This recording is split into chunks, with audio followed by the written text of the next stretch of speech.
Ang bagyo.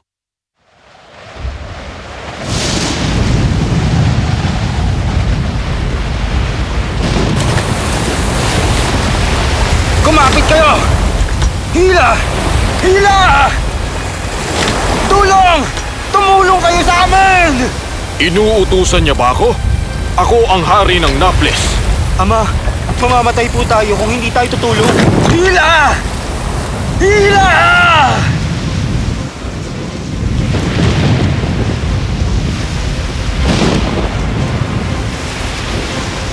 Ama, kagagawan niyo po ang mga ito? Sinisigurado ko naman na walang masasaktan, anak.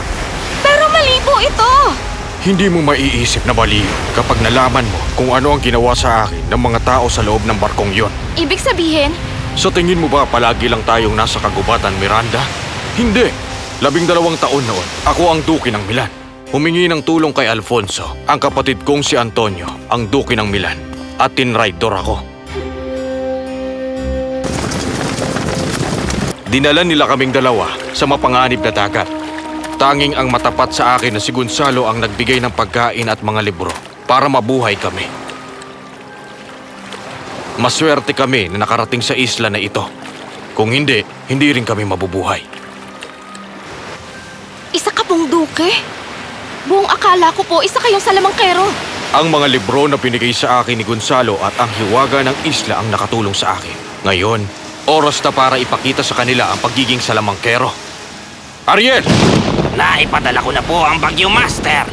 Ngayon, magbabayad sila sa mga ginawa nila sa akin. Kailan niyo po ako papalayain, Master? Pangakong papalayain din kita at sisiguraduhin ko yun. Pero may mga trabaho ka pa rin na kailangan gawin para sa akin. Halika! Ama, makinig kayo sa akin. Lumalakas na ang bagyo! Ano na ang gagawin natin ngayon? Hinati ng mga kamay ni Ariel ang barko at nahulog ang mga pasahero sa dagat. At nang madaling araw na,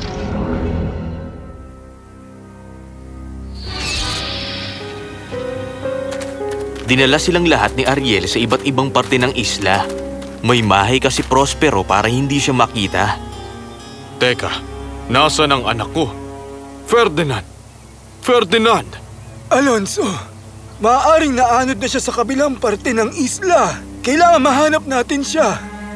Sa tingin ko, hindi naaawa kahit kanino ang kapatid kong ito. Tingnan natin kung ano ang gagawin niya. Ginamit ni Prospero ang kanyang mahika at pinatulog sina Gonzalo at Alfonso. Ay nako, Sebastian. Paano kung hindi na talaga natin mahanap si Ferdinand? Hindi ko rin alam. Ano ka ba? Alam ko naman na matagal mo nang gustong maging hari ng Naples. Maaaring matupad na ang pangarap mo. Paano naman? Ano kaya kung hanapin natin ang barko at maglayag palayo? Iwanan na natin siya rito. Nang mag-isa? Sa malungkot na islang ito? Nang walang nakakaalam? Sige, payag ako. Kailangan na natin silang itali. Gising! Gising! Sebastian? Kapatid, nakarinig kami ng mabangis na hayop at kaya nandito kami para gisingin ka. Nako, salamat. Sinusubukang hanapin ni Ferdinand sa kabilang parte ng isla ang iba pang mga kasamahan. Naku po! Ama, ano pong klaseng nilalang yon? Mukhang nakuha niya ang atensyon mo. Gusto kong makita ang ugali niya. Kung may pagka-arogante at makasarili ba siya tulad ng kanyang ama. O maaaring hindi. Sige na, kausapin mo siya. Kumusta? Maligayang pagdating sa aming isla. Nako, kamusta? Ako nga pala si... Kamusta, iho? Ako ang kanyang ama. Nako, ginagagala ko po kayong makilala. Tumakas ang katulong namin. Kailangan gawin mo ang ilan sa mga gawain niya. Ama! Ikuha mo kami ng panggatong. Kailangan makakuha ng maraming kahoy dahil sa pagbagyo kagabi. At bilisan mo na. Sige po. Samantalang sa kabilang dako ng isla, nakita ng isang payaso at mandaragat na si Stefano, ang kakaibang nilalang na si Calabas. Hindi niya ginusto na maging mahiwagang alagad ni Prospero. Teka, sino ka naman? Ako ang tunay na may-ari ng islang ito.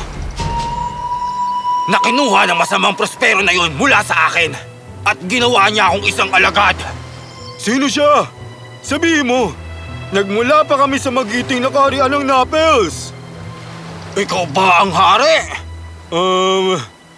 Tulungan niyo ako mapalaya si Prospero. Nang kayo naman ang maging hari ng islang ito at paglilingkuran ko kayo habang buhay. Talaga? Si Stefano, ang tukay ng Islando. Sumama kayo sa akin.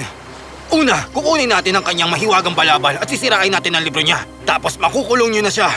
At ipaghihiganti niyo ako sa kanya sa pagtrato niya sa akin bilang isang alagad. Gaano ba karami ang galit at kasakiman sa bundok? Kailan ba titigil ang mga tao? Master, nasa dagat na po silang lahat. Kaya po ng inutos ninyo. Kung ganon, oras na. Nako, ang anak kong si Ferdinand. Mukhang kinuha talaga siya ng dagat. Katulad na lang din na pagkuha nito kay Prospero at sa anak niyang babae. Huh? Sino kaya yon? Ano po ba yun? Hindi mo ba narinig ang boses? Hindi po. Pero kamahalan, maaaring boses po ng konsensya ang madalas na naririnig natin sa ganitong sitwasyon. Huwag kang mag-alala, kamahalan. Sigurado po akong naligtas ang anak mo. Nako, kung hindi lang sana nangyari sa atin ito. Nako, dapat ba talagang sabihin niya ng taong nagpakana sa pagkasira ng barko para iligaw at iwanan ang kapatid niya? Ano? Sino yan? Sinong nariyan? Ano ka ba? Ang ingay-ingay mo. Wala ka bang naririnig na boses? Anong boses?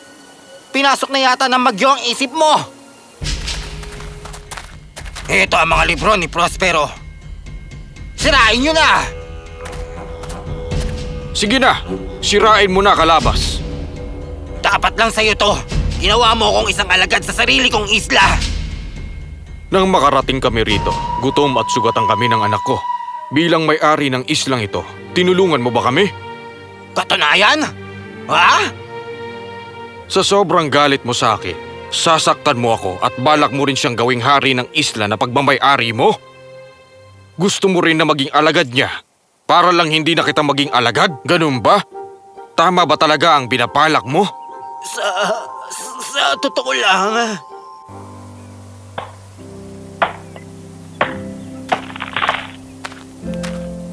Pasensya ka na sa mga ipinagawa sa'yo ng aking ama. Ayos lang yun. Hindi ko rin talaga alam kung anong nangyari. Pero nang makita ko ang mga mata mo, naramdaman ko na dumating ang bagyo para makilala kita. Ganun din naman ako sa'yo. Kakakilala pa lang natin. Pero pakiramdam ko parang matagal na kitang kilala. At handa kong gawin ang lahat para makuha ang kamay mo mula sa iyong ama. Yun ay kung ayos lang sa'yo. Ayos naman, hindi ba? Salamat.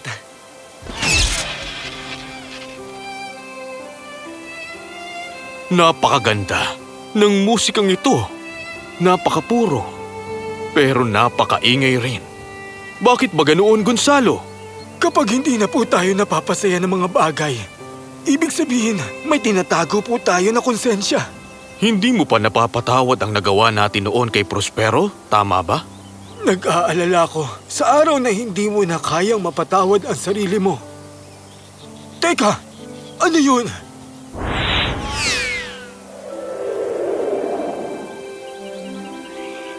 Wow! Ang galing! Ang daming masasarap na pagkain! Lumabas na lang ito ng ganun na lang? At titikman ko na ang mga yun. Gutom na ako. Aray ko! Aba, tingnan mo nga naman ang mga taong ito. Hindi pa rin talaga kayo nagbabago. Naghahangad pa rin kayo ng mga bagay na hindi nyo pagmamayari. Sa buhay, matatanggap natin kung ano ang binibigay natin. Tinraidor nyo si Prospero. Hindi kayo nagpakita ng pakikiramay sa anak niya, kaya hindi kayo makakatanggap nito sa buhay nyo.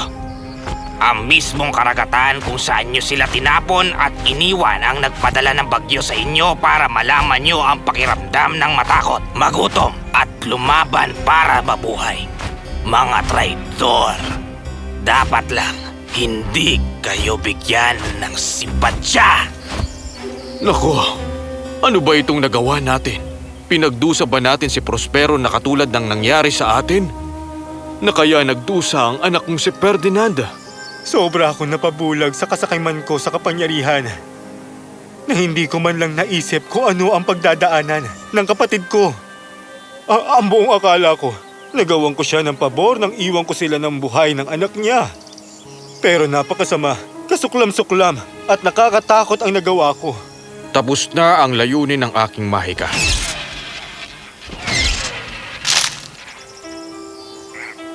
Kung maaari ko lang sanang makitang muli si Prospero, luluhod at hihingi ako ng tawad sa kanya. Hindi na po kailangan kamahalan. Sapat na po na natanto nyo ang pagkakamali nyo. Kapatid ko, buhay ka! Umuwi ka na! Hinihintay ka ng trono mo sa Milan at ipakulong mo na ako sa mga ginawa ko sa'yo. Ginawa ko ito para makalaya tayong lahat. Umuwi na tayo. Ferdinand, ang anak ko! Buhay ka!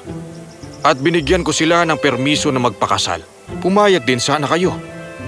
Ikararangal ko na maging asawa ng anak ko ang anak mo. Master, handa na po ang barko at mga mandaragat. Salamat, Ariel. Gayon, malaya ka na.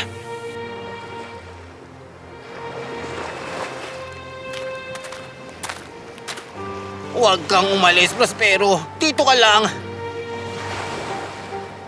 Kailangang magpatuloy ang pahina ng buhay. Laging mananatili ang islang ito para sa iyo, Kalabas. Pag-ingatan mo ito. Kaya naman, umalis na sila, pumunta sila sa Milan at maayos na sila. Laging tandaan, kung ano ang binigay mo, yun din ang matatanggap mo.